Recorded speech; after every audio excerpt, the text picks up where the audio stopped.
أشهد أن لا إله إلا الله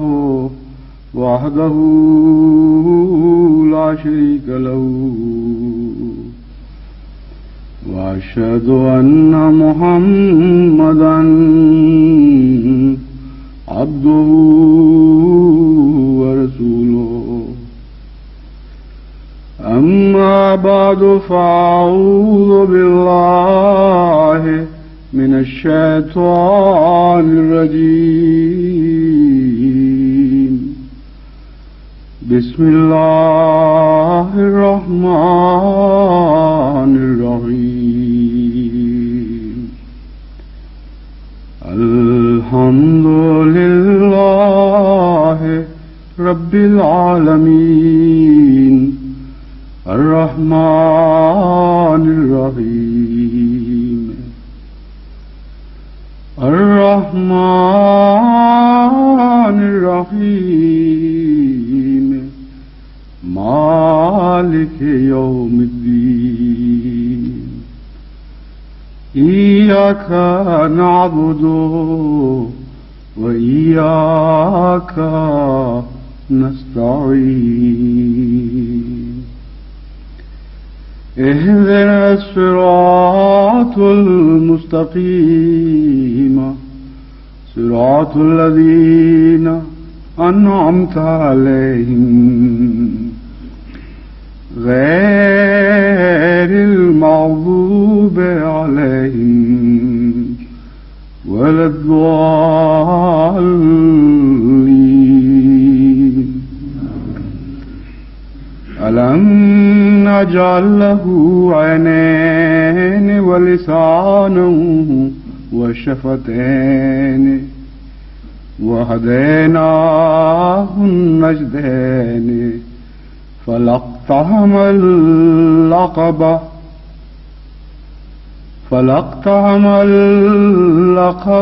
وما أدراك ما العقبة فك رقبة أو إطعام في يوم ذي مسغبة يتيما ذا مقربة أو مسكينا ذا متربة ثم كان من الذين آمنوا وتواصوا بالصبر وتواصوا بالمرحمة أولئك أصحاب الميمنة.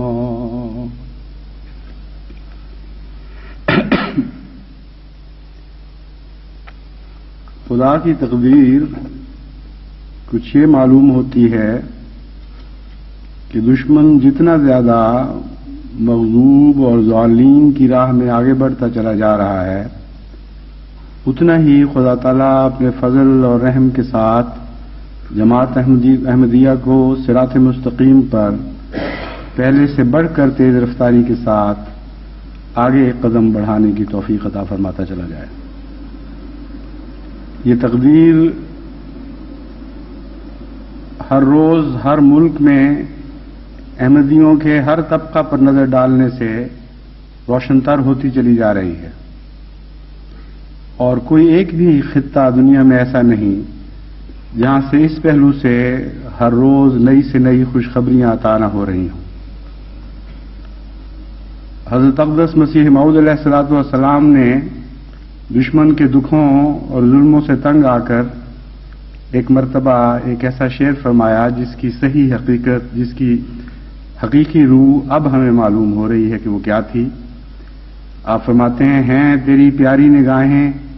دل برا ایک تیغ تیز جن سے کٹ جاتا ہے سب جھگڑا غم اغیار کا. جتنا زیادہ دشمن ظلم اور سفاکی میں آگے بڑھتا چلا گیا اتنا ہی اللہ تعالیٰ نے اپنی رحمت اور شفقت کے سلوک کو بڑھا دیا چنانچہ یہی اللہ کی رحمت اور شفقت ہے جو ایسے دکھوں کے دور میں انسان کو زندگی کی توفیق عطا فرماتی ہے۔ چنانچہ اللہ کی اس تقدیر کے اشاروں کو سمجھتے ہوئے جماعت احمدیہ کے سامنے جب بھی نیکی کی کوئی راہ بھی آئے گی تو یقیناً اس میں پہلے سے زیادہ تیز رفتاری سے اور آگے بڑھنے کی کوشش کرتی رہے گی، اور نئے نئے نیکی کے راستے خدا کھولتا چلا جائے گا، اور دشمن خواہ یہ سمجھتا رہے کہ جماعت کی توفیق ختم ہو چکی ہے، مگر میں آپ کو یقین دلاتا ہوں کہ اللہ تعالیٰ اپنے فضل سے ہر نئی نیکی کے لیے توفیق بھی بڑھاتا چلا جائے گا، اور یہ ناممکن ہے کہ جماعت احمدیہ کسی نیک اقدام کا فیصلہ کرے اور خدا تعالیٰ اس توفیق کو نہ بڑھا دے جو نیکی کی خاطر ہمیں محض خدا نے اپنے فضل سے عطا فرمائی ہے۔ جن آیات کی میں نے تلاوت کی ہے ان میں بنی نوع انسان کی ہمدردی کے متعلق نہ صرف سبق ہیں بلکہ بعض خطرناک غلطیوں سے متنبہ بھی فرمایا گیا ہے۔ نیکی کیا ہے، سچی ہمدردی کس کو کہتے ہیں، اس کے مقاصد کیا ہیں، کون سے خطرات ہیں جن سے بچنا چاہیے، یہ تمام مضمون قرآن کریم نے ان آیات میں تفصیل سے بیان فرمایا، اور حقیقت میں یہ آیات اس زمانے کے متعلق ایک عظیم الشان پیشگوئی کا رنگ رکھتی ہیں۔ لیکن چونکہ ایک خطبہ جمعہ میں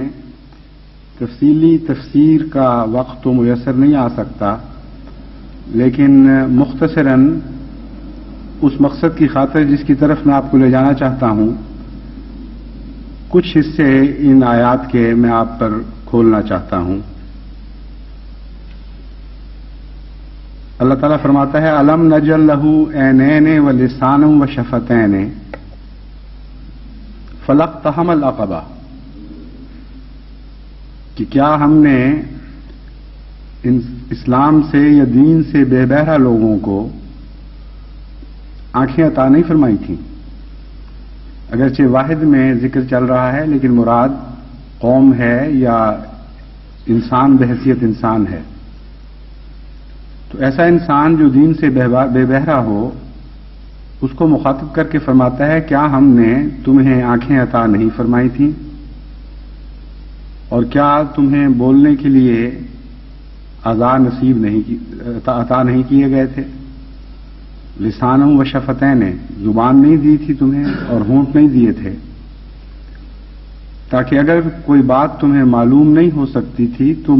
پوچھ کر معلوم کر لیتے،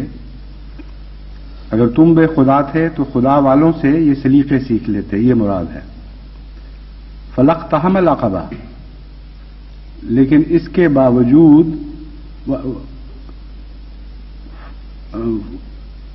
فلاقتحم وہدیناہ النجدین، یہ آیت بیچ میں سے چھوٹ گئی تھی، اور ہم نے اس کے اوپر کیا دو راستے نہیں کھول دیے تھے جن میں سے ایک راستہ ترقی کا تھا اور ایک تنزل کا۔ اس کے بعد خدا تعالیٰ فرماتا ہے فلاقتحم العقبہ، اس نے اوپر جانے والا راستہ اختیار نہیں کیا اور تنزل کا راستہ اختیار کر لیا، جس میں محنت اور مشقت کرنی پڑتی ہے اس راستے کو چھوڑ دیا اور آسانی کا راستہ اپنے لیے اختیار کر لیا جو دنیا کی طرف لے کے جاتا ہے۔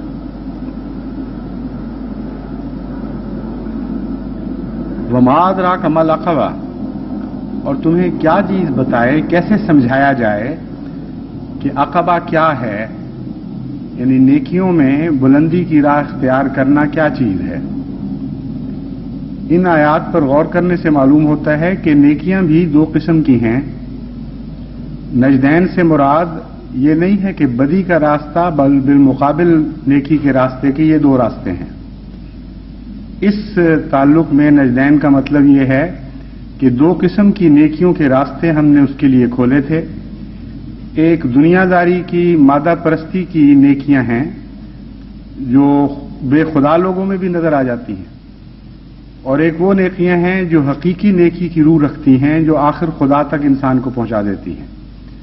ان دونوں نیکیوں میں بظاہر مشابہت کے باوجود ایک نمایاں فرق ہے، اور بسا اوقات اس زمانے میں لوگ اس فرق کو نہ پہچان کر یہ کہنے لگ جاتے ہیں کہ ہم نے تو مذہبی لوگوں میں وہ نیکیاں نہیں دیکھیں جو ہمیں غیر مذہبی دنیا میں نظر آ رہی ہیں۔ تو اللہ تعالیٰ دو قسم کی نیکیوں میں تمیز فرما رہا ہے۔ ایک عقبہ کی نیکی ہے، جو محنت اور مشقت اور جان کو جوکھوں میں ڈال کر خدا کی خاطر نیکی کو اختیار کرنا، اور اس کی اپنی صفات ہیں۔ ایک دنیا کی خودرو نیکیاں ہیں اور ان نیکیوں کی اپنی صفات ہیں، اور وہ دونوں ایک دوسرے کو ممتاز کر دیتی ہیں۔ چنانچہ فرمایا ما ادراک ما العقبہ، تمہیں اب ہم کیسے عقل دیں، کیسے سمجھائیں کہ عقبہ کیا چیز ہے۔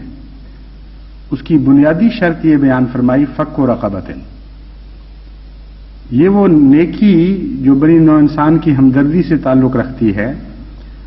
اس میں ہمدردی کے دوران بندشیں نہیں ڈالی جایا کرتی، ٹائز نہیں ہوا کرتی، اس کے ساتھ کوئی سٹرنگز نہیں ہوا کرتی، یعنی انسانی ہمدردی ہو اور پھر سیاسی مقاصد پیش نظر ہوں، انسانی ہمدردی ہو اور قومی مقاصد پیش نظر ہوں، رنگ اور نسل کی تمیز ہو جائے، اور انسان کوشش یہ کرے کہ نیکی کے ذریعے کسی قوم کو اپنا غلام بنا لے۔ فرمایا اگر یہ بات تمہاری نیکی میں پائی جائے تو وہ عقبہ والی نیکی نہیں، اس نیکی کے نتیجے میں تمہیں کچھ بھی حاصل نہیں ہوگا، کیونکہ تم نے نیکی کے نام پر قوموں کو غلام بنانے کا فیصلہ کیا ہے، تم نے نیکی کے نام پر اپنے سیاسی مقاصد حاصل کرنے کا فیصلہ کیا ہے۔ تو اس روح کو جو قرآن کریم نے بیان فرمائی، اس کو مد نظر رکھ کر آج آپ بڑی بڑی قوموں کی بظاہر نیکیوں پر نگاہ ڈالیں تو ان میں سے ہر ایک فک و رقبہ کی صفت سے آری نظر آتی ہے۔ ابھی پچھلے دنوں بہت زیادہ چرچا ہوا ہے ابیسینیا میں، یعنی حبشہ میں فاقے کی آفات کا، اور اچانک ٹیلی ویژنز میں، ریڈیو میں، اخباروں میں بڑی شدت سے وہاں کے متعلق خبریں آنے لگی ہیں، اور قومیں حرکت میں آئی ہیں، یورپ حرکت میں آ گیا ہے، امریکہ حرکت میں آ گیا ہے، روس حرکت میں آ گیا ہے، اور اس سے پچھلے سال سینیگال میں اور دوسرے ممالک میں اس قدر فاقے پڑے ہیں کہ جانور تباہ ہو گئے بھوک سے، انسان تباہ ہو گئے، بچے مارے گئے۔ اتنے خوفناک مناظر ہیں اس زمانے کے جو بعد میں تصویروں میں پیش کیے گئے کہ علاقے کے علاقے صحرا پنجروں سے بھرے پڑے ہیں، جو جانور ایک ساتھ رہ نہیں سکتے، بھوک کی شدت نے ان کو ایک انسانی زندگی کے انس کے نتیجے میں اکٹھا کر دیا۔ شیر بھی وہیں مرا پڑا ہے، بکری بھی وہیں مری پڑی ہے، ہاتھی بھی وہیں مرا پڑا ہے، خرگوش بھی وہاں مرا پڑا ہے، اور ان کے پنجر بتا رہے ہیں کہ ان میں یہ بھی استطاعت نہیں رہی تھی آخر پہ آ کے کہ وہ ایک دوسرے کو نقصان پہنچا سکیں۔ پانی نہیں تھا، جب پیاس کی شدت ہو جائے اور جسم نے ڈھال ہو جائے تو کھانے کی خواہش ہی باقی نہیں رہتی۔ ہاتھیوں نے پاؤں سے گڑے نکالے، کنویں نکالے، اپنی جس حد تک بھی ہاتھی کو استطاعت ہے، اور کافی گہرا گڑھا کھود لیتا ہے، اور وہ ان کے نکالے ہوئے کنووں سے مٹی چوس چوس کے جانوروں نے پانی پیے، یہاں تک کہ پھر انسان وہاں پہنچتے رہے، وہ پانی بھی خشک ہو گیا، اور کوئی قوم حرکت میں نہیں آئی۔ نہ روس کو خیال آیا کہ اس طرح انسانیت بھوکوں مر رہی ہے، نہ امریکہ کو خیال آیا، نہ یورپ کی قومیں جاگیں۔ اب افریقہ میں ایک حصے میں صرف، یعنی ابیسینیا میں جو بھوک پڑی ہے تو اچانک ہی بیدار ہو گئے۔ وجہ یہ ہے کہ وہاں ان کی سیاسی کشمکش چل رہی ہے، دونوں گروہ یعنی مشرق اور مغرب کی طاقتیں ایک دوسرے سے سبقت لے جانے کی کوشش کر رہی ہیں۔ ان کو پتا ہے کہ آج جو ان کا پیٹ بھرے گا وہ اس کے غلام ہو جائیں گے، اس کے ساتھ اس کے سیاسی روابط بڑھ جائیں گے۔ تو جب مغرب کو یہ پتا چلا کہ روس نے کثرت کے ساتھ ٹرکس بھجوانے شروع کر دیے ہیں اور کچھ گندم کے ذخائر بھجوانے لگے ہیں، تو اچانک ان کی دلی ہمدردی، انسانی ہمدردی جاگ گئی، اور بڑی تیزی کے ساتھ وہاں ایک دوسرے سے انہوں نے دوڑ شروع کر دی۔ اور دوڑ کا آخری مقصد کیا ہے کہ اس ساری قوم کو ہم اپنا غلام بنائیں بجائے اس کے کہ کوئی اور غلام بنائیں. اس کے ساتھ چارٹ بھی ہے، وہاں بھی بھوکوں لوگ مر رہے ہیں، اس کا کوئی خیال نہیں آ رہا، اور دیگر ممالک بھی ہیں. تو اس لیے قرآن کریم کی یہ عجیب عظمت ہے کہ ایک چھوٹے سے فقرے میں آئندہ زمانے میں پیدا ہونے والے سارے فتنوں کا بھی ذکر فرما دیا، آئندہ زمانوں میں پیدا ہونے والے حالات کا ذکر فرما دیا، اور وہ بنیادی بات بیان کر دی جس کے نتیجے میں ظاہری نیکیاں حقیقی اور گہری نیکیوں سے ممتاز ہو جایا کرتی. ایک فاقہ اہل مکہ پر بھی پڑا تھا جو شدید دشمن تھے حضرت صلی اللہ علیہ وسلم کے. جب ان کو گندم کی ضرورت پڑی تو حضرت محمد مصطفیٰ صلی اللہ علیہ وسلم نے اپنے غلاموں کو حکم دیا کہ جو قافلے ان کے گندم لینے کے لیے شام کی طرف جاتے ہیں ان پر کوئی حملہ نہیں کرنا، کیونکہ آج انسان بھوک میں مبتلا ہے. چنانچہ یہ فرق ہے بنیادی. وہاں ایک نیکی ہے غلامی سے آزاد کرنے والی نیکی، ایک نیکی ہے غلام بنانے والی نیکی. تو اللہ تعالیٰ فرماتا ہے کہ یہ دو راستے کھلے ہیں انسان کے لیے. اگر ان کو نیکیوں کا سلیقہ نہیں تھا تو میرے وہ بندے جن کو میں نے خود نیکیوں کے سلیقے سکھائے ہیں ان سے پوچھ لیتے، ان سے معلوم کرتے کہ نیکی کی روح کیا ہے، یعنی محمد مصطفیٰ صلی اللہ علیہ وسلم اور آپ کے غلاموں سے پوچھتے. فک رقبۃ فی او اطعام فی یوم ذی مسغبۃ یتیما ذا مخربۃ او مسکینا ذا متربہ. فرمایا وہ اطعام فی یوم ذی مسغبۃ، کھانا ایسے زمانے میں کھلانا جبکہ بھوک عام ہو. یہ جو ہے بھوک عام ہونے کا وقت، اس سے مراد صرف یہ نہیں ہے کہ کسی اور جگہ بھوک عام ہو، مراد یہ ہے کہ کچھ لوگ تو ہیں جو خود آسائش میں ہیں اور وہ کھانا کھلا دیتے ہیں جب ان کو ضرورت نہ ہو، اور کچھ خدا کے وہ بندے بھی ہیں جبکہ وہ خود بھوک کا شکار ہو رہے ہوتے ہیں، خود فاقوں میں مبتلا ہوتے ہیں، خود ان کو ضرورت ہوتی ہے، اس وقت وہ دوسروں کو کھانا کھلاتے ہیں. یہ ہے عقبہ. یعنی یہاں بیٹھے سرپلس فوڈ ہے، بے شمار کھانا بچا ہوا ہے، اور یہ مسئلے درپیش ہیں کہ اس کھانے کا کریں کیا. اگر مارکیٹ میں پھینکیں تو اقتصادی حالات بگڑ جاتے ہیں، گوشت سستا ہو جائے تو گوشت پیدا کرنے والی ساری مشینیں، یعنی سارے نظام کو پر وہ بری طرح اثر انداز ہوتا ہے. اگر انڈا سستا ہو جائے تو جتنے انڈے بنانے کے لیے مختلف فارمز ہیں مرغیاں پالنے والے، وہ سارے کے سارے اس قدر بعض دفعہ بری طرح متاثر ہوتے ہیں اقتصادی لحاظ سے کہ کچھ دن انڈا زیادہ رہتا ہے، پھر اس کے بعد ایسا مارکیٹ سے غائب ہو جاتا ہے کہ پھر سنبھالا نہیں جاتا. تو آج کل کے دور میں یورپ میں اس وقت حالت یہ ہے کہ کھانا اتنا کثرت سے پیدا کر چکے ہیں کہ اب یہ سوچ رہے ہیں کہ کھانے کو کم کس طرح کریں، اور وہ کھانا یہاں راٹ کرتا رہا ہے. یہ آج کی بات نہیں ہے، پچھلے سال بھی یہ مسئلہ تھا، اس سے پچھلے سال بھی یہ مسئلہ تھا، اس سے پچھلے سال بھی یہ مسئلہ تھا. گوشت زیادہ ہوا ہے، انڈے زیادہ ہوئے ہیں، خوراک کی دوسری چیزیں بڑھ گئی ہیں طاقت ان کے استعمال کی طاقت سے. اور اہل حبشہ یہ کہتے ہیں، اور مجھے ایک وزیر نے بیان دیا ہے کہ تم آج جو ہماری طرف اب دوڑ رہے ہو، جبکہ حالت یہ ہے کہ خطرات اتنے بڑھ چکے ہیں کہ اب تم لوگ ایک دوسرے سے دوڑ بھی لگاؤ تو لکھوکھا انسان تمہاری آنکھوں کے سامنے بھوکے مر جائیں گے اور کوئی ان کو بچا نہیں سکتا، کیونکہ ذرائع آمد و رفت نہیں ہے. حالات ملک کے ایسے ہیں کہ ان صحراؤں میں اس تیزی سے پہنچ نہیں سکتے، نہ اس تیزی سے وہاں تقسیم کر سکتے ہیں. وہاں جو انتظامی مشینری ہے وہ بھی مکمل نہیں ہے. تو صرف کھانا اب تم پہنچانے آئے ہو، وہی ان کا یہ بیان آیا، اور ہم پر احسان چڑھا رہے ہو. تمہیں علم تھا، انہوں نے حوالے دیے ہیں اس وزیر نے، کہ تمہاری یونائٹڈ نیشنز کی رپورٹوں میں آج سے 2 سال پہلے یہ پیشگوئی تھی کہ فلاں جگہ فلاں وقت میں بہت شدید قحط پڑنے والا ہے، کثرت سے لوگ فاقوں مریں گے. اور دوسرے ممالک کے متعلق بھی تھی، اور تم چپ کر کے بیٹھے رہے. اور اب جب کہ سیاسی دور شروع ہوئی ہے تو ایک دوسرے پر سبقت لے جا رہے ہو. تو اور اطعام فی یوم ذی مسغبۃ، اس سے مراد یہ ہے کہ ایسے وقت میں خدا کے کچھ بندے بھی کھانا کھلاتے ہیں، خدا کے کچھ بندے ایسے وقت میں بھی کھانا کھلاتے ہیں جبکہ خود وہ فاقوں کا بھی شکار ہو رہے ہوتے ہیں، خود ان پر مالی تنگی پڑ رہی ہوتی ہے، ان کے حالات اقتصادی ان کو بظاہر اجازت نہیں دیتے کہ وہ دوسروں پر خرچ کریں۔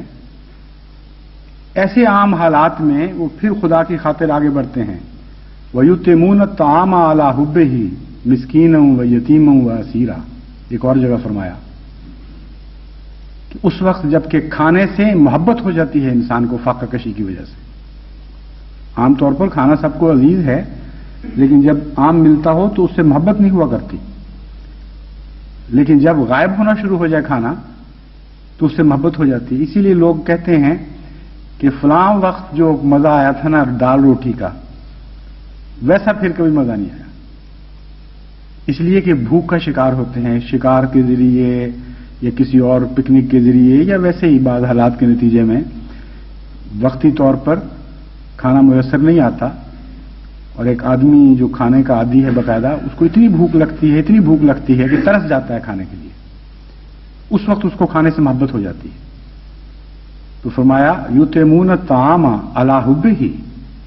مسکینا ویتیما واسیرا، جب محبت ہو چکی ہوتی ہے، کھانے سے عشق ہو جاتا ہے انسان کو، اس وقت بھی وہ خدا کی خاطر وہ دوسروں کو دے رہے ہوتے ہیں۔ چنانچہ وہی نقشہ ہے، اور اطعام فی یوم ذی مسغبۃ، اس وقت وہ کھانا کھلاتے ہیں جبکہ بھوک عام ہو جاتی ہے۔ یتیمن ذا مقربۃ اور مسکینن ذا متربہ،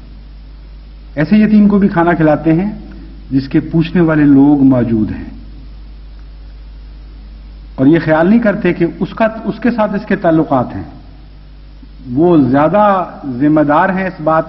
بات کے کہ وہ اس کو کھانا کھلائیں۔ یتیمن ذا مقربۃ کا عام معنی تو یہ لیا جاتا ہے کہ اپنے عزیز یتیموں کو، لیکن خدا نے تو کہیں ضمیر ان کی طرف نہیں پھیری یہاں، یہ تو کلام الہی کی شان ہے کہ اس مضمون کو کھول دیا اور وسعت عطا فرما دی۔ یتیمن ذا مقربۃ کا مطلب ہے کوئی یتیم جس کے کوئی بھی قریبی ہوں۔ چنانچہ اسی مضمون کو جب آپ قوموں کی شکل میں اطلاق کرتے ہیں تو یہ منظر سامنے آتا ہے کہ بعض قومیں بعض کی دوست ہوتی ہیں، وہ ان کا سہارا اور ولی ہوتے ہیں، اور بعض قومیں ہیں جو بیچاری بے سہارا ہو جاتی ہیں، ان کا کوئی دوست نہیں ہوتا سیاسی۔ تو ایسی قومیں جن کے سیاسی دوست بھی ہوتے ہیں، اگر وہ خدا والی قومیں ہیں تو اللہ تعالیٰ فرماتا ہے کہ ایسی صورت میں وہ یہ انتظار نہیں کریں گے کہ ان کا فلاں دوست ہے اس سے کیوں نہیں کھانا لیتے، روس سے تعلقات ہیں اور روٹی لینے ہمارے پاس آ گئے ہیں۔ جو خدا کے بندے ہیں وہ یہ نہیں دیکھا کرتے، پھر ان کو صرف یہ معلوم ہوتا ہے کہ خدا کے بندے ہیں اور تکلیف میں مبتلا ہیں، اس لیے وہ ان کی خدمت شروع کر دیتے ہیں۔ اور مسکینن ذا متربہ، اور ایسے لوگ یا ایسی قومیں بھی ہوتی ہیں جو پراگندہ حال، خاک آلود، مسکین، جن کو پوچھنے والا کوئی نہ ہو۔ مثلا نائجر ہے، مثلا چڈ ہے آج کل، یا اور شمالی افریقہ کے بعض ممالک کے جنوبی حصے خصوصیت کے ساتھ بہت ہی شدید تکلیف میں مبتلا ہیں، لیکن ان کو کوئی پوچھنے والا نہیں، تو ان کو بھی وہ کھانا کھلاتے ہیں۔ ثم کان من الذین آمنوا، پھر ایک اور تعریف یہ بیان فرمائی کہ جو لوگ عقبہ کی طرف حرکت کرتے ہیں، بلندی کی طرف، یعنی نیکیوں میں سے اعلیٰ نیکی کو پکڑتے ہیں اور ظاہری دکھاوے کی نیکی کو چھوڑ دیتے ہیں، وہ بلندی پر چڑھتے چڑھتے خدا تک پہنچ جایا کرتے ہیں، کیونکہ سچی نیکی لازماً انسان کو خدا تک لے جاتی ہے۔ ثم کان من الذین آمنوا، اور یہ صفت ہے ایسے رنگ میں جو گزشتہ صفات کے اوپر ایک نگران کے طور پر مقرر ہو گئی ہے۔ یہ صفت بتاتی ہے کہ پہلی صفات حقیقی رنگ میں موجود تھیں یا نہیں۔ اگر یہ نصیب ہو جائے تو یقین جانو کہ تمہاری نیکی سچی تھی اور بلندی کی طرف حرکت کر رہی تھی۔ اگر تمہیں ایمان نصیب نہیں ہوتا نیکیوں کے نتیجے میں اور دنیا کے کیڑے رہتے ہو تو ان نیکیوں کی کوئی بھی حقیقت نہیں۔ چنانچہ ایک دفعہ حضور صلی اللہ علیہ وآلہ وسلم کی خدمت میں ایک صحابی نے عرض کیا کہ یا رسول اللہ، جب میں مشرک تھا، بے دین تھا، اس وقت بھی میں نیکی کیا کرتا تھا، اس وقت بھی مجھے غریبوں سے محبت تھی، اس وقت بھی میں یتیموں کو کھانا کھلایا کرتا تھا، تو کیا وہ میری ساری نیکیاں ضائع چلی جائیں گی؟ حضور صلی اللہ علیہ وسلم نے فرمایا کیا کہہ رہے ہو، یہ اسلام انہی نیکیوں ہی کو تو انعام ہے۔ ثم کان من الذین آمنوا، پھر خدا ایسے بندوں کو بے دست و پا نہیں چھوڑتا، بے سہارا نہیں رہنے دیتا، ان کو ایمان نصیب کرتا ہے۔ فرمایا یہ وہ لوگ ہیں جو اس بات کے حقدار ہیں اور اس بات پر مامور کیے جاتے ہیں، وتواصوا بالصبر وتواصوا بالمرحمہ، کہ وہ صبر کی تلقین کریں دوسروں کو اور رحمت کی تلقین کریں۔ اب صبر کی تلقین کرنے والے بھی دو قسم کے ہیں، وہ جن کے پیٹ بھرے ہوں، جنہوں نے قربانیوں میں حصہ نہ لیا ہو، وہ خالی بیٹھے صبر اور رحم کی تلقین کر رہے ہیں، اس کی حیثیت ہی کوئی نہیں۔ اور کچھ وہ لوگ جو دوسروں کی خاطر دوسروں کے دکھ بانٹنے کے لیے اپنے آپ کو مشکلات میں ڈال دیتے ہیں، ان کے منہ سے جو صبر کا کلمہ نکلتا ہے وہ سچا کلمہ ہے، اس کے اندر طاقت ہوتی ہے، وہ اس بات کے حقدار ہیں، شان رکھتے ہیں یہ کہ وہ دوسروں کو کہیں ہاں تم صبر کرو، دیکھو تمہاری خاطر ہم نے بھی تمہارے دکھ بانٹے، ہم بھی تمہارے ساتھ شامل ہوئے۔ اور پھر ان غریبانہ حالتوں کو نفرتوں میں نہیں بدلتے۔ میں نے جیسا کہ بیان کیا تھا، آئندہ زمانے کی سیاسی پیشگوئیاں بھی اس میں موجود ہیں۔ وتواصوا بالمرحمہ، باوجود اس کے کہ اس وقت غریب اس حالت میں ہوتا ہے کہ اگر اس کو انگیخت کیا جائے تو وہ امیروں کے خلاف اٹھ کھڑا ہو اور بڑی بڑی قوموں کے خلاف نفرتیں پھیلائی جا سکتی ہیں ان لوگوں کے دلوں میں، لیکن خدا کے بندے جو عقبہ پر جانے والے ہیں، وہ خدا کے بندوں کے خلاف صبر کی تلقین تو کرتے ہیں، مشتعل ہونے کی تلقین نہیں کرتے، رحمت کی تلقین تو کرتے ہیں، نفرت کی تلقین نہیں کرتے۔ یہ ہے مقام حضرت اقدس محمد مصطفیٰ صلی اللہ علیہ وآلہ وسلم کے غلاموں کا۔ بس جب مجھے یہاں کے بعض دوستوں نے بھی توجہ دلائی، لیکن اس سے پہلے ہی میں سوچ رہا تھا افریقہ کے لیے بھی تحریک کروں، تو بعض دوستوں کے خطوں سے مجھے خیال آیا کہ وہ سمجھ نہیں رہے کہ یہ کیا ہو رہا ہے۔ چنانچہ ایک صاحب نے تو از خود ہی ان کو چندہ دے دیا ابیسینیا کے لیے۔ ان کو میں نے جواب میں یہ لکھا کہ الامام جنت یقاتل وراءہ، امام تو ڈھال ہوتا ہے، اس کے پیچھے رہ کر لڑنا چاہیے، تم نے جلد بازی کی ہے۔ مجھے خود احساس ہے، تم سے زیادہ احساس ہے کہ کیا ہو رہا ہے، ساری دنیا کی ضرورتیں میرے پیش نظر ہیں، اسلام کی ساری ضروریات پیش نظر ہیں، اور تمہارے لکھنے سے پہلے میں فیصلہ کر چکا تھا کہ تمہیں ساری بات سمجھا کر پھر تحریک کروں گا۔ جہاں تک جماعت کی استطاعت کا تعلق ہے، اس میں تو کوئی شک نہیں کہ ساری جماعت اپنی ساری دولت بھی لٹا دے تو اس وقت جو بھوک کا دن آ گیا ہے اس کو دور نہیں کر سکتی۔ آٹے میں نمک کے برابر بھی ہمارے لیے ہمارے اندر توفیق نہیں کہ ہم ان لوگوں کی تکلیف دور کر سکیں، لیکن اس وقت ایک میدان خالی ہے جہاں یتیم ذا مقربہ موجود ہے، یا یتیمن یا مسکینن ذا متربہ بھی موجود ہے۔ کچھ لوگ سمجھتے ہیں کہ چیڈ کے فرانس سے تعلقات ہیں وہ دے، یا لیبیا سے تعلقات ہیں قذافی کو نہیں دیتا ان کو۔ کچھ لوگ سمجھتے ہیں کہ نائجر کا فرق ہی کوئی نہیں پڑتا، جتنے مرضی بھوکے مر جائیں، ان سے کیا فرق پڑتا ہے، نہ وہ اس طرف کے نہ وہ اس طرف کے۔ تو مسکینن ذا متربہ بھی وہاں موجود ہیں۔ چنانچہ پیشتر اس کے کہ میں تحریک کرتا، میں نے تمام افریقہ کے مبلغین کو یہ لکھوایا ہوا ہے کہ آپ پوری طرح جائزہ لیں کہ کس طرح ان غریبوں کی مدد جماعت کر سکتی ہے، کون سا بہترین ذریعہ ہے، اور اس میں مسائل کیا درپیش ہوں گے۔ صرف ٹرانسپورٹ ہی ایک ایسی چیز ہے کہ اگر ہم ٹرانسپورٹ پیدا کرنے کی کوشش کریں اپنے لیے تو ہمارے سارے مسائل کام آ جائیں گے، لیکن ہم نہیں کر سکیں گے۔ لیکن اس سے قطع نظر ہمیں اپنے دل کا اطمینان ہونا چاہیے میں جو تحریک کر رہا ہوں اس وجہ سے کر رہا ہوں کہ قطع نظر اس کے کہ کام ہماری طاقت سے بڑھ کر ہے، ہماری نیت یہ ہونی چاہیے کہ ہم اپنے رب کے حضور اپنے ضمیر کو مطمئن پائیں، ہمارے دل میں یہ تسکین ہو کہ ہم بھی ان لوگوں میں شامل تھے جن کا قرآن کریم میں ذکر ہے، شدید مشکلات میں مبتلا تھے، اپنے وطنوں میں احمدی بے وطن ہو رہے تھے، ان کے اقتصادی ذرائع پر ضربیں لگائی جا رہی تھیں، ان کو ہر طرح بدحال اور مفلوق الحال کیا جا رہا تھا، ان پر دنیا کے چندوں کی دنیا کے کو اہم مسلمان بنانے کی ذمہ داریاں تھیں، ان کو بے شمار میدانوں میں لٹریچر پر خرچ کرنا تھا، تنظیموں پر خرچ کرنا تھا، مساجد پر خرچ کرنا تھا، نیکیوں کے نئے سے نئے رستے کھلتے چلے آ رہے تھے، اور ہر آواز پر وہ اپنی ساری طاقتیں خرچ کر کے اپنی طرف سے جیبیں خالی کر چکے تھے۔ اس وقت خدا کی نظر یہ دیکھے گی اور دیکھ رہی ہے کہ اسی جماعت کو جب تحریک کی گئی کہ آج اس بھوک کے دن کو مٹانے کے لیے بھی کچھ نہ کچھ پیش کرو، تو وہ ضرور کچھ نہ کچھ پیش کرتے ہیں۔ یہ وہ لوگ ہیں جن کا قرآن کریم میں ذکر ہے، اور یہ اللہ کا احسان ہے کہ اس نے ہمیں ان لوگوں میں سے بنایا ہے، قطع نظر اس کے کہ وہ مسلمان ہیں یا غیر مسلم ہیں، احمدی ہیں یا دشمن ہیں احمدیت کے، جہاں بھی تکلیف ہوگی وہاں جماعت احمدیہ ضرور تکلیف کو دور کرنے کی کوشش کرے گی۔ چنانچہ ابھی کراچی میں گزشتہ کچھ عرصہ پہلے جب بہت خطرناک بارش ہوئی اور بہت ہی زیادہ تکلیف پہنچی ہے غریب گھرانوں کو، تو احمدی عورتیں لجنا کی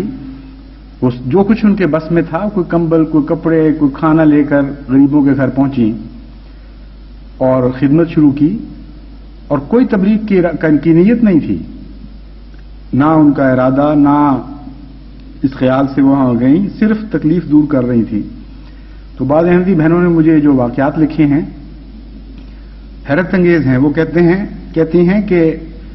بعض لوگ اکٹھے ہو کر ہمارے پیچھے پڑ گئے کہ تم ہمیں بتاؤ تم کون ہو اور کیوں آئے ہو۔ انہوں نے کہا ہم تمہیں نہیں بتانا چاہتے، تمہیں تکلیف ہوگی، اور اگر ہم نے بتا دیا تو ہو سکتا ہے تم ہم سے لینا بند کر دو، تم اپنی ضرورت پوری کرو، تمہیں اس سے کیا غرض ہے، کون آیا تھا، کیوں آیا تھا، کیا دے گیا۔ اس پر وہ کہتے ہیں کہ عجیب نظارے ہم نے دیکھے۔ بعض لوگوں نے کہا کہ دیکھو ہم یہ جانتے ہیں کہ اس بھرے پاکستان میں اور کسی کو خیال نہیں آ سکتا، تم احمدی تو نہیں، تمہارے دل پر بیتی ہے اور کسی اور کے دل پر نہیں بیتی، تم نے ہمارا دکھ محسوس کیا اور کسی اور نے محسوس نہیں کیا،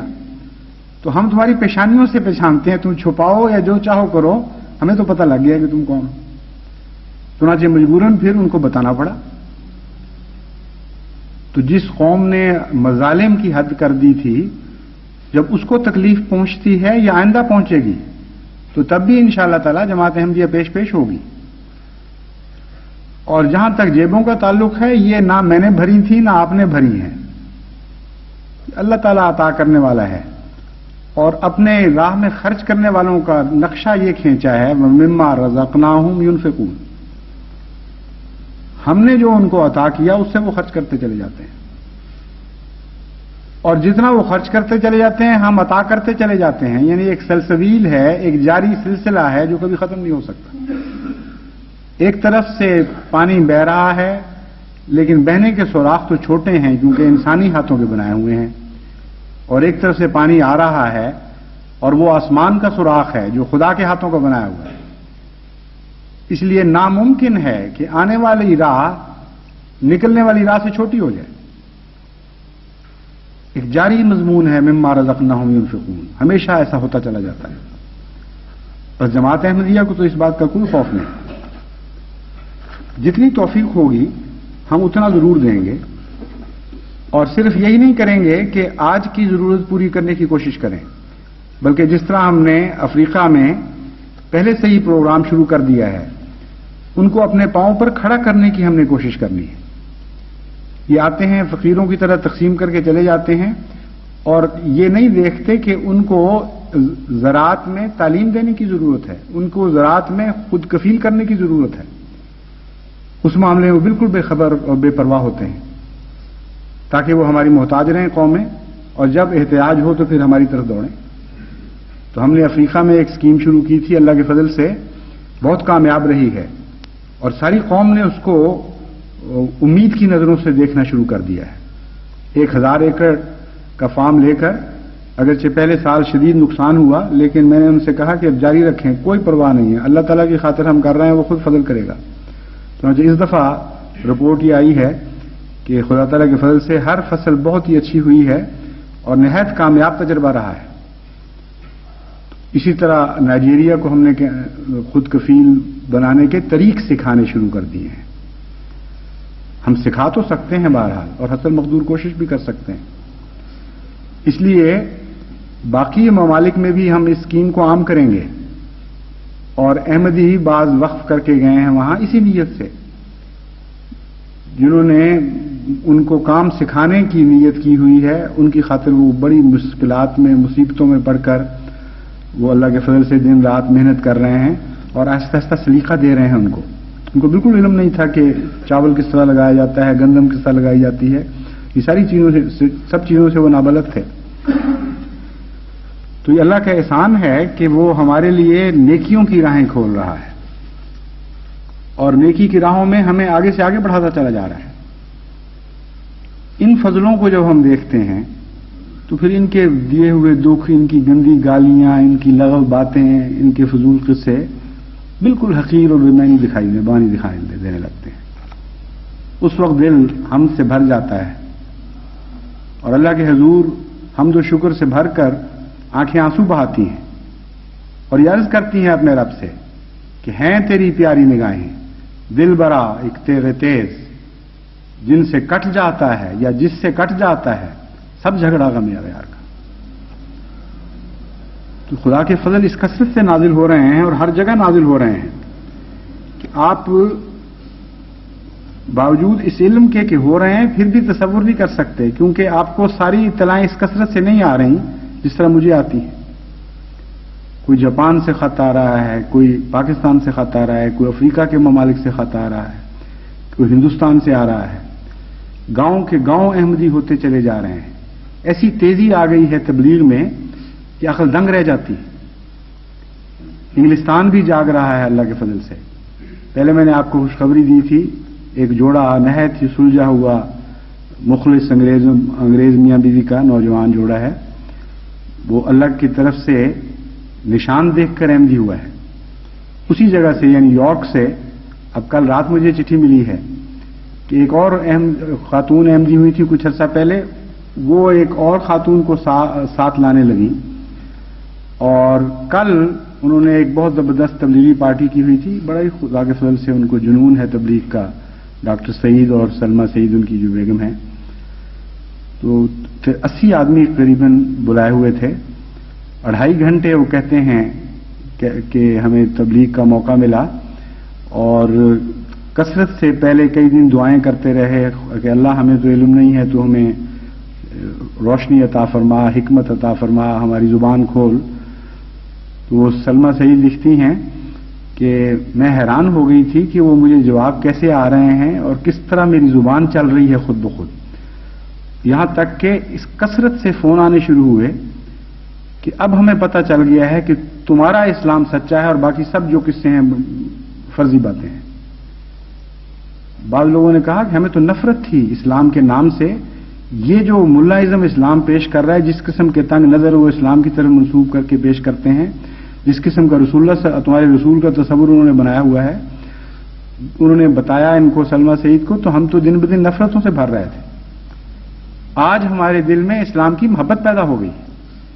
بعضوں نے دعا کے لیے کہا کہ دعا کرو اب ہمیں اللہ جلد ہدایت نصیب کرے، اور ایک لڑکی جس کا میں نے ذکر کیا ہے، اس نے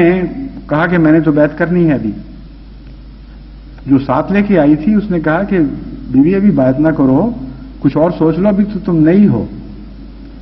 اس نے کہا تمہیں نہیں پتا کیا بات ہے، میں نے چند دن ہوئے خواب دیکھی، اور اس خواب میں ایک موسیٰ کا ذکر تھا اور ایک کفن کا ذکر تھا، عصائے موسیٰ اور اس کا جیت جانا، اور ایک کفن کا ذکر تھا جو مسیح کا کفن تھا، اور مجھے کچھ سمجھ نہیں آ رہی تھی کہ وہ خواب کیا ہے۔ جب یہ سلمہ سعید سوال کا جواب دے رہی تھیں تو جو الفاظ ان کے منہ سے نکلے میں نے ہی وہی خواب میں مجھے بتائے گئے تھے، اور کفن کا جو ذکر انہوں نے کیا ہے وہی ذکر خواب میں چل رہا تھا. تو اب تو میں ایک منٹ بھی نہیں رہ سکتی. چنانچہ وہاں واپس جا کر گھر پھر انہوں نے فون کیا، انہوں نے کہا میں بے قرار ہو گئی ہوں، مجھ سے ابھی بیعت لو. چنانچہ انہوں نے پھر بلایا اور بیعت ان کی لی، اور اب خدا کے فضل سے مجھے رات ہی بھجوا دی گئی بیعت. جرمنی میں خدا کے فضل سے 70 سے اوپر احمدی ہو چکے ہیں اب اللہ کے فضل سے، جو تازہ اطلاع ملی ہے، اور رجحان بڑھ رہا ہے تیزی سے. ہندوستان میں نے جیسا کہ بیان کیا، گاؤں کے گاؤں میں بعض علاقوں میں احمدی ہو رہے ہیں. کل ایک خط آیا کہ وہاں جب احمدیت کی خبریں ملی، احمدیت کے پھیلنے کی، تو دور دراز سے بڑے بڑے علماء پہنچے نفرتیں پھیلانے کے لیے، اور ان لوگوں کو، علماء کو گاؤں والوں نے نکال دیا. انہوں نے کہا کہ ہمیں تمہارا اسلام نہیں چاہیے، تم نفرتیں لے کے آئے ہو، تم گالیاں لے کے آئے ہو. انہوں نے تو ہمیں زندہ کر دیا ہے، انہوں نے تو ہمیں خدا کا پیار عطا کیا ہے، تم کیا باتیں کرتے ہو؟ یہ کس طرح جھوٹے ہو گئے جو خدا کی باتیں اور محبت رسول کی باتیں کرتے ہیں، جنہوں نے ہمیں اللہ کی محبت سکھائی، جنہوں نے ہمیں نماز روزہ بتایا، اور تم ہمیں آ کے ان کے خلاف گالیاں دے کر ان سے بدزن کرنا چاہتے ہو؟ تمہارا ہمارے سے کوئی تعلق نہیں. بعض لوگ گاؤں والوں نے ان سے کہا، وہ ہندو علاقہ تھا، کہ جب ہندو ہمیں ہندو بنا رہے تھے، جب ہماری تہذیب تباہ ہو رہی تھی، اس وقت تمہارا اسلام کہاں سویا ہوا تھا؟ تمہیں کوئی خیال نہیں آیا کہ علاقوں کے علاقے ایسے پڑے ہوئے ہیں ہندوستان میں جہاں ہندو کلچر مسلمانوں کو تباہ کر رہی ہے، اور دن بدن ان کو اسلام سے متنفر کر کے خاموشی کے ساتھ ہندوازم کی طرف واپس لے جا رہی ہے. اس وقت تمہارے کانوں پر جوں نہیں رہیں، اور اب جب کہ احمدی یہاں پہنچے ہیں ہمیں اسلام سکھانے کے لیے اور ان سے مقابلہ سکھانے کے لیے غیروں سے، تم اب آ گئے ہو کہ ان کو چھوڑ دو. افریقہ میں جو اسکیم تھی 7 سالہ، اس کے تابع ہم نے بعض ممالک کے سپرد بعض ممالک کیے تھے جہاں کوئی بھی احمدی نہیں تھا، اور یہ فیصلہ تھا کہ اللہ کے فضل کے ساتھ ہر ملک 100 سالہ جبلی کے تحفے کے طور پر 2 یا 3 ملک ایسے خدا کے حضور پیش کرے جہاں پہلے احمدیت نہیں ہے. چنانچہ افریقہ کے ایک ملک کے متعلق پہلے بھی اچھی خبر آئی تھی، اب کل پھر اطلاع ملی ہے، وہاں گانا کے سپرد کیا گیا تھا کہ خدا کے فضل سے وہاں دیہات کے دیہات احمدی ہوئے ہیں، اور اب ان کی طرف سے مطالبہ آیا ہے کہ فوراً آ کر ہمارے اندر جماعتیں قائم کرو، ہمیں نظام سکھاؤ. اور اللہ کے فضل سے رجحان ایسا تیزی سے پھیل رہا ہے کہ وہ کہتے ہیں ہمیں فوری طور پر وہاں مبلغ مقرر کرنے کی ضرورت ہے. چنانچہ ان کو میں نے لکھا ہے کہ جائیں، آپ خود جائیں، تنظیم قائم کریں اور آگے پھر اس کو سنبھالیں. تو خدا کی دین ہے، وہ تو نہیں رکنی. تو جتنا یہ روک رہے ہیں اتنا ہی خدا کھولتا چلا جا رہا ہے ہماری راہیں. جتنا یہ ہمارے رزق پر ہاتھ ڈالنے کی کوشش کرتے ہیں اتنا ہی اللہ تعالیٰ اپنے فضل سے چندوں میں برکت ڈالتا چلا جا رہا ہے. جتنا یہ گندی گالیاں ہمیں دیتے ہیں اتنا ہی اللہ تعالیٰ ہمیں روحانی وجود بناتا چلا جا رہا ہے. جتنا یہ متنفر کرتے ہیں ہمارے حضرت اقدس محمد مصطفیٰ صلی اللہ علیہ وسلم کے دین سے، اتنا ہی زیادہ عشق بڑھتا چلا جا رہا ہے، اور اسی کثرت سے احمدی درود بھیج رہا ہے. جتنا یہ مسیح موعود علیہ السلام کو گالیاں دیتے ہیں اتنا زیادہ احمدیوں میں حضرت مسیح کی محبت، حضرت مسیح موعود کی محبت موجیں مار رہی ہے. یہ 2 الگ الگ واقعات رونما ہو رہے ہیں. ایک مغضوب علیہم اور ضالین کی راہ ہے جو پہچانی جاتی ہے، اور ایک وہ راہ ہے جن پر خدا نے انعام فرمایا اور وہ بھی پہچانی جاتی ہے. چنانچہ وہ کام جو ہماری تربیتی تنظیمیں کبھی بھی نہیں کر سکتی تھیں، وہ کام خود بخود خدا کی تقدیر ظاہر فرما رہی ہے. اس کثرت سے اطلاعیں ملتی ہیں ایسے احمدیوں کی جو یا قریباً بے دین ہونے کے کنارے پر کھڑے تھے، یا بے تعلق تھے، یا نمازوں میں سست تھے، کوئی دین کی محبت میں نہیں تھی، یا چندے ادا نہیں کرتے تھے. ان کی چٹھیاں پڑھتا ہوں میں تو آپ اندازہ نہیں کر سکتے کہ خدا کی حمد سے دل کس طرح بھرتا ہے اور کس طرح آنکھیں اللہ کے حضور شکر کے آنسو بہاتی ہیں.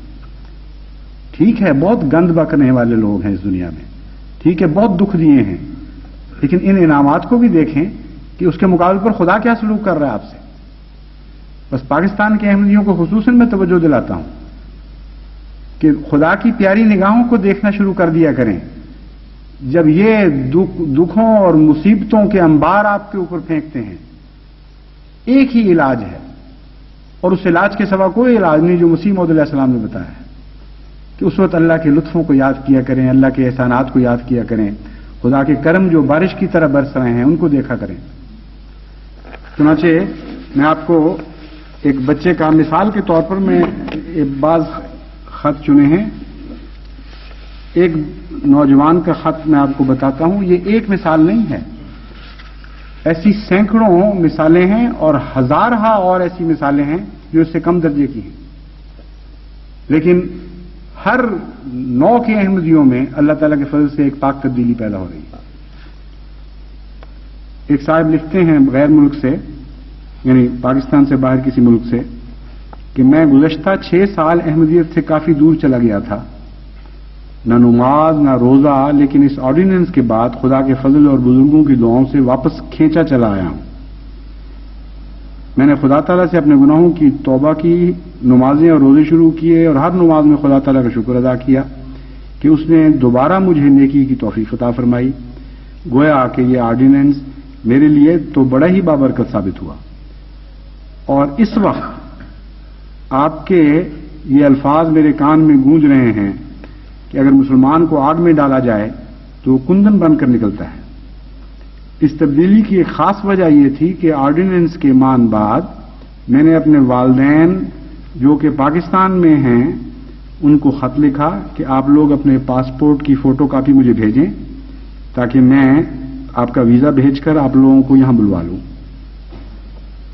اس خط کا جواب اس طرح آیا، اگر بیٹا تم نے سیر کی غرض سے بلوایا ہوتا تو ہم ضرور آتے، لیکن تم حالات سے ڈر کر ہمیں بلوا رہے ہو، تو یہ ذہن سے نکال دو کہ ہم ڈر کی وجہ سے آ جائیں گے۔ ہم تو شہید ہونے کے لیے بے چینی سے وقت کا انتظار کر رہے ہیں۔ بچہ لکھتا ہے کہ یہ خط مجھ پر بجلی بن کر گرا، اور اس کے بعد سے میں نے احمدیت کی کتابیں پڑھنی شروع کی، اور اب تو جہاں موقع ملتا ہے تبلیغ کی بھی کوشش کرتا ہوں۔ میری اس تبدیلی کو دیکھ کر دوست احباب حیران ہو جاتے ہیں کہ اسے کیا ہو گیا ہے۔ تو یہ ایک انعام ہے جو اللہ تعالیٰ عطا کر رہا ہے جماعت کو، اور کثرت سے عطا کر رہا ہے۔ چھوٹے چھوٹے بچے ولی بن رہے ہیں اور خدا کی راہ میں آنسو بہانے لگے ہیں۔ ایک صاحب لکھتے ہیں، بعض اوقات تو بڑے رقت آمیز مناظر دیکھنے میں آتے ہیں۔ جب ہم خطبات کی کیسٹ سنتے ہیں تو دوست اتنا روتے ہیں کہ بعض دفعہ برداشت نہیں ہوتا تو اونچی آوازوں سے رونا شروع کر دیتے ہیں۔ وہ دوست جن کو کبھی نمازوں میں سست دیکھا جاتا تھا، وہ بھی اب عبادت کے وقت زار و قطار آنسو بہانے لگتے ہیں۔ سمجھ نہیں آتی کہ اتنی جلدی چند ماہ میں یہ حیرت انگیز تبدیلی پیدا کیسے ہو گئی۔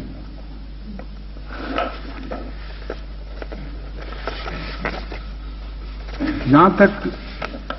چندوں کا تعلق ہے، اس کثرت سے خطوط ہیں حیرت انگیز قربانیوں کے کہ ناممکن ہے کہ آپ کو میں بتا سکوں۔ وہ محفوظ کیے جا رہے ہیں، اور انشاءاللہ تعالی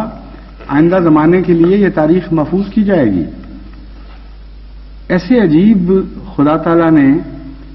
دلوں کے اوپر تصرفات فرمائے ہیں، اور ایسی ایسی ہمتیں عطا کی ہیں قربانی کے لیے، ایسا جوش پیدا کیا ہے، ایسی لذتیں عطا کی ہیں قربانی کرنے والوں کو کہ یہ تو اب ٹھہرنے والا قصہ ہی نہیں ہے۔ یہ تو میں روکتا ہوں تو رکتے نہیں ہیں، بعض دفعہ میں واپس کرتا ہوں کہ یہ تمہاری طاقت سے بڑھ کر ہے، منتیں کر کے دوبارہ دیتے ہیں۔ کئی دفعہ ایسا ہوا، ایک دفعہ نہیں ہوا۔ ایک نوجوان کو میں نے کہا کہ یہ تمہاری ساری عمر کی کمائی ہے، مجھے علم ہے، تمہیں میں یقین دلاتا ہوں کہ خدا کی راہ میں یہ منظور ہو گئی ہے، اور میں تمہیں یہ واپس کر رہا ہوں، تم بالکل فکر نہ کرو، لیکن اتنا حصہ میں تمہارا قبول کرتا ہوں۔ اس کی وہ کیفیت ہوئی خط پڑھ کر کہ میری قربانی کو گویا رد کر دیا گیا ہے، کہ ایسا روحانی عذاب میں بیچارہ مبتلا ہوا کہ بعد میں جب مجھے پتا چلا تو شدید مجھے دکھ پہنچا کہ میں نے کیوں ایسا اس کو کہا تھا، اور آخر اس نے وہ دے کے ہی چھوڑا۔ تو بظاہر جو لوگ محروم ہو رہے ہیں ان کو اللہ تعالیٰ اب ایسی روحانی لذتیں عطا کر رہا ہے اس کا تصور بھی کوئی دنیا میں نہیں کر سکتا۔ ایک عورت، غریب عورت نے لکھا کہ جب میں نے دیکھا اپنی بہنوں کو قربانی کرتے ہوئے ہر طرف، تو اس قدر مجھے شدید تکلیف تھی کہ میں کیا کروں، میرے پاس کچھ بھی نہیں ہے۔ کہتی ہیں اچانک مجھے خیال آیا کہ یہ جو میں نے گائے لی ہے بچوں کو دودھ پلانے کے لیے، یہ تو ہے تمہارے پاس، اگر تمہیں اس گائے سے محبت ہے اور دل میں خواہش قربانی کی زیادہ ہے تو اس گائے کو پیش کر دو۔ چنانچہ آج کے بعد سے یہ گائے میری نہیں ہے، جب تک آپ اس کو سنبھال کر یا بیچ کر انتظام نہیں کر لیتے اس وقت تک جو دودھ میں اس سے لوں گی اس کے پیسے ادا کروں گی۔ عجیب دیوانے لوگ ہیں، دنیا تو تصور بھی نہیں کر سکتی کہ احمدی کیا ہے، اس کی حقیقت کیا ہے۔ وہ تو آپ کو ظاہر کو بھی نہیں پہچانتی، آپ کے باطن میں کیسے اس کی نگاہیں اتر سکتی ہیں۔ ایک بچی کا بہت پیارا خط آیا، کہتی ہے کیسٹ چل رہی تھی ایک عورتوں کی قربانیوں کے جو واقعات آپ بیان کر رہے تھے، تو چھوٹی بچی ہے، وہ کہتی ہے کہ میرے دل میں عجیب تڑپ اٹھی اور میں نے اپنی ماں کو کہا کہ امی آپ کے دل پہ کوئی اثر نہیں ہوتا۔ کہتی ہے کہتے کہتے جو میری نظر اٹھی تو دیکھا کہ ماں اپنی بالیاں اتار رہی تھی اور روتی چلی جا رہی تھی۔ اس وقت مجھے خیال آیا کہ میں نے اپنی ماں پہ بدل ہی کی تھی، وہی بالیاں اس کے پاس تھیں اور ادھر بیٹی کے دل میں تڑپ پیدا ہوئی، ادھر وہ ماں کے ہاتھ پہلے اس طرف اٹھ چکے تھے۔ یہ قوم ہے جس کو یہ ظالم مٹائیں گے؟ خدا کی قسم آپ نہیں مٹ سکتے، آپ ہمیشہ زندہ رہنے کے لیے پیدا کیے گئے ہیں، تو یہ محمد مصطفیٰ کی روحیں ہیں جو آپ کے اندر زندہ ہو رہی ہیں، یہ محمد مصطفیٰ صلی اللہ علیہ وآلہ وسلم کی صفات ہیں جو آپ کو نئی زندگی عطا کر رہی ہیں۔ مٹنے دے گا ہی نہیں سکتا، ناممکن ہے۔ ساری کائنات مٹ سکتی ہے لیکن احمدیت کی روح نہیں مٹ سکتی کیونکہ محمد مصطفیٰ کی غلامی کی روح ہے اور خدا اس روح کو کبھی مٹنے نہیں دے گا۔ یہ کلمے مٹا رہے ہیں، عجیب تاریخ بن رہی ہے۔ اسلامی ملک اور سپاہی اور ملازم مقرر کیے گئے ہیں حکم دے کر کہ کلمے مٹاؤ۔ کبھی دنیا کی تاریخ میں ایسا بھی واقعہ آیا تھا؟ یہ دن بھی بدقسمتوں نے دیکھنے تھے کہ اسلام کے نام پر اللہ کی اطاعت کی گئی تھی ایک ملک کے طور پر، اور وہاں کی حکومت کو اور کوئی کام ہی نہیں ہے سوائے اس کے کہ کلمے کے پیچھے پڑ جائے کہ کلمے مٹا دو۔ یہ نظارہ بھی سامنے آیا کہ ایک مسجد میں جب ایک مجسٹریٹ اور پولیس پہنچے کہ ہمیں اوپر سے حکم آیا ہے کہ اگر یہ مولویوں کو نہیں مٹانے دیتے تو تم جا کے حکومت کی طرف سے کلمے مٹاؤ۔ پہلے تو انہوں نے بلکہ کوشش کی، ان کو حکم دیا کہ ہم تمہیں یہ کریں گے اور وہ کریں گے، تم مٹاؤ کلمہ۔ انہوں نے کہا جو کرنا ہے کرو، قتل کرتے ہو، مارتے ہو، پیستے ہو، جو چاہو کرو، احمدی کا ہاتھ کلمہ نہیں مٹائے گا، سوال ہی نہیں پیدا ہوتا۔ انہوں نے کہا بہت اچھا، پھر ہمیں یہ حکم ہے کہ ہم خود مٹائیں گے۔ انہوں نے کہا تم جس حکومت کے کرندے ہو ویسی صفات تمہاری ہیں، جو چاہو کرو۔ چنانچہ انہوں نے سیڑھیاں پکڑی اور کلمہ مٹانے کے لیے مجسٹریٹ نے حکم دیا سپاہی کو کہ جاؤ اوپر اور سیاہی پھیر دو، اور احمدی اس وقت سجدے میں گر گئے اور اس قدر روتے روتے ان کی ہچکیاں بندھی ہیں کہ اے خدا، یہ دنیا میں بھی دن دیکھنے تھے کہ تیرے نام پر مٹایا جا رہا ہے، تیرا نام لے کر تیرا کلمہ مٹایا جا رہا ہے۔ ایک خادم لکھتے ہیں کہ جب سجدے سے اٹھ کر میں نے دیکھا تو مجسٹریٹ بھی بے اختیار رو رہا تھا اور اس نے کہا کہ میرے لیے دعا کرو، میں بدبخت ہوں جو اس حکومت کے حکم پر مجبور ہو گیا ہوں، میری کوئی پیش نہیں جا رہی۔ یہ دو نظارے پیدا ہو رہے ہیں۔ اب معمولی سی عقل والا انسان بھی پہچان سکتا ہے کہ مغضوب علیہم کا رستہ کون سا ہے اور انعمت علیہم کا رستہ کون سا ہے۔ ادھر وہ کلمے بتا رہے ہیں، ادھر ہماری چھوٹی چھوٹی بچیوں کے دل میں اللہ تعالیٰ کلمے کی محبت اتنی پیدا کرتا چلا جا رہا ہے، اتنی بڑھا رہا ہے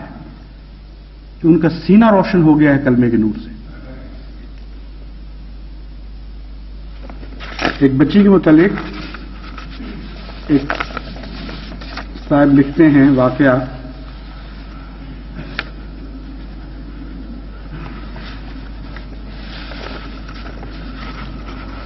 کہتے ہیں میری بچی نے جب یہ سنا کہ اب کلمے مٹانے کے حکم آ گئے ہیں، چھوٹی سی عمر کی بچی ہے، وہ بڑے جوش سے کہنے لگی کہ ہم سے کلمہ چھیننا چاہتے ہیں ابا، ہم تو کلمہ نہیں چھوڑیں گے، چاہے ہماری گردنیں کاٹ دیں،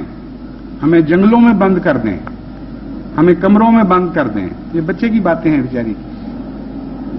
ہم نے تو کلمہ طیبہ پڑھنا ہی پڑھنا ہے. میرا دل ایسے حضور کو چھوڑنے کو نہیں کرتا. اور یہ کہہ کر زار قطار رونے لگ گئی. بہت ہی روئی، بہت روئی. پھر کہنے لگی کہ اب تو میرا مولا آ ہی گیا ہے، اب تو اس نے ان کو نہیں چھوڑنا، ہم نے ان کو کچھ نہیں کہنا، ہمارا خدا ان کو مارے گا. پھر یہ روئیں گے اور کہیں گے ہمیں کیا پتا تھا، نہیں تو ہم ایسا نہ کرتے. چھوٹے چھوٹے بچوں کے دل پر جس خدا نے آسمان کے نور سے کلمہ لکھ لیا ہے، ان کے اوپر ان کے کردار کی سیاہیاں کیسے پھر سکتی؟ حقیقت یہ ہے یہ کلمہ نہیں مٹا رہے، یہ اپنے نام و نشان مٹانے کے سامان کر رہے ہیں. ان کی سیاہیاں احمدی کے دل تک نہیں پہنچ سکتی. جتنا یہ ظاہری کلموں کو مٹائیں گے، اتنی زیادہ روشن حروف میں، اتنے ہی زیادہ نمائندہ اور پائندہ اور تابندہ حروف میں احمدیت کے دلوں پر کلمہ لکھا چلا جائے گا اور ہمیشہ کی زندگی احمدیت کو عطا ہوگی. دلوں کے کلمے پر دنیا کے گندے اور کوتاہ ہاتھ نہیں پہنچ سکتے اور کوئی ان کو مٹانے کی طاقت نہیں رکھتا. ایسی قومیں خود مٹ جایا کرتی ہیں اور وہ قومیں ہمیشہ کی زندگی پا جاتی ہیں جو خدا کے نام پر اپنا سب کچھ مٹانے کے لیے خود تیار ہو کے بیٹھ جاتی ہیں. اس لیے خوش نصیب ہیں وہ لوگ، وہ بڑے اور وہ چھوٹے، وہ مرد اور وہ عورتیں، وہ بوڑھے اور وہ بچے، جو آج اللہ کی راہ میں سب کچھ فدا کرنے کے لیے تن من دھن کی بازی لگائے بیٹھے ہیں اور کوئی پرواہ نہیں، کوئی غیر اللہ کا خوف ان کے دل میں نہیں. یہی وہ لوگ ہیں جن کی خاطر کائنات کو پیدا کیا گیا تھا، اور یہی وہ لوگ ہیں جن کی خاطر کائنات کو رکھا جائے گا یا مٹایا جائے گا. اگر انہوں نے اس بات کو تسلیم کر لیا، اس آواز کو تسلیم کر لیا جو خدا نے اپنے ایک بندے کی زبان سے جاری کروائی تھی، تو وہ اپنی بقا کا سامان کریں گے. اور یاد رکھیں، اگر وہ اس شرارت پر مصر رہے، اگر وہ ان گندگیوں میں آگے بڑھتے چلے گئے، تو پھر خدا کی تقدیر ان کا کوئی نشان باقی نہیں چھوڑے گی. کبھی اس تقدیر نے پہلی قوموں سے اس کے سوا کوئی سلوک نہیں کیا. وہی خدا آج بھی زندہ خدا ہے، وہ آج بھی ویسی ہی تقدیریں دکھائے گا جیسے پہلے دکھاتا چلا آیا ہے. اس لیے دعائیں کریں اللہ تعالی ہمیں مزید استقامت عطا فرمائے، ہمیں صبر کی اور زیادہ توفیق عطا فرمائے، ہمیں اپنی راہ میں قربانیوں کی اور زیادہ توفیق عطا فرمائے، ہمارے بچوں کو بھی ولی بنا دے. اگر وہ جو ان کے قبروں میں پاؤں لٹکائے بیٹھے ہیں، اگر ان کو بھی آج تک تقویٰ کے پہلے سبق یاد نہیں، تو اے خدا ہم تیری تقدیر پہ راضی ہیں کہ تو ہمارے بچوں کو اولیاء کے مقام عطا فرما رہا ہے. دن بدن وہ روحانیت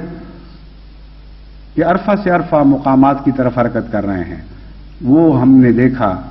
جو چلنا نہیں جانتے تھے، انہوں نے چلنا سیکھ لیا. اس دور میں جو چلا کرتے تھے قدم قدم، وہ دوڑنے لگے. اور خدا کی قسم آج ایسے احمدی پیدا ہو چکے ہیں جو پہلے دوڑتے تھے، آج روحانیت کے آسمان اور روحانیت کی رفتوں میں وہ پرواز کرنے لگے ہیں. اور دن بدن اللہ تعالیٰ پہلے سے بڑھ کر ہمیں رفتیں اور عظمتیں عطا فرماتا چلا جا رہا ہے. الحمدللہ ذالک.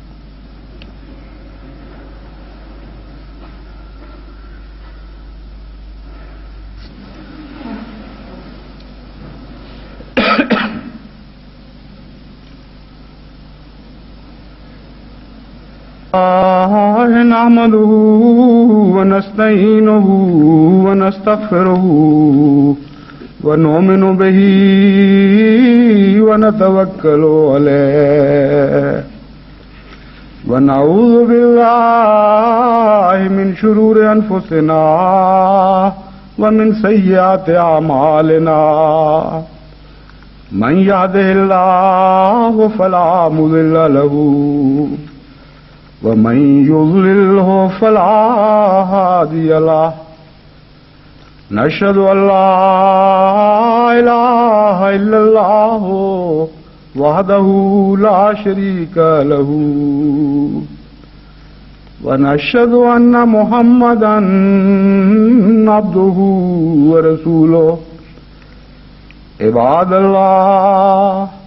رحمكم الله إن الله يأمر بالعدل والإحسان وإيتاء ذي القربى وينهى عن الفحشاء والمنكر والبغي يعظكم لعلكم تذكرون اذكروا الله يذكركم وادعوه يستجب لكم ولذكر الله أكبر